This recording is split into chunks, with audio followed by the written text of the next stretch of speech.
Abortions అవ్వడానికి గల important causes ఈరోజు మాట్లాడుకుందాం. ఫస్ట్ థింగ్ జెనెటిక్ కాజెస్ అండి.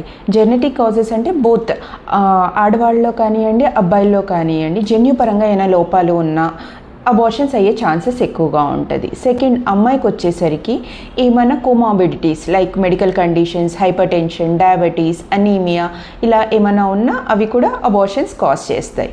అండ్ నెక్స్ట్ ఏజ్ అనేది అమ్మాయిది 38 years కన్నా అబోవ్ ఉంది అంటే కొంచెం హయ్యర్ రిస్క్ ఉంటుంది అబోర్షన్స్కి.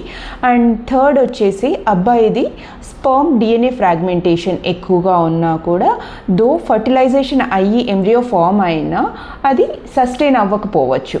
సో దానివల్ల కూడా అబోర్షన్స్ ఎక్కువ అవుతాయి.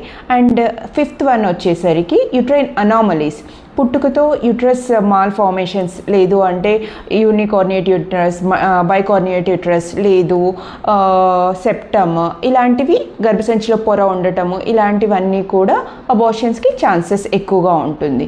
అండ్ లాస్ట్ ఇంపార్టెంట్ థింగ్ ఏంటంటే ఎన్విరాన్మెంటల్ ఫ్యాక్టర్స్ లైక్ పొల్యూషన్ కానివ్వండి, టాక్సిన్స్ కానివ్వండి, మనం వర్క్ చేసే ప్లేస్, ఇవన్నీ కూడా ప్రెగ్నెన్సీ కంటిన్యూయేషన్ని ఎఫెక్ట్ చేస్తుంది. సో అబోర్షన్స్కి ఇవన్నీ ఇంపార్టెంట్ కాజెస్.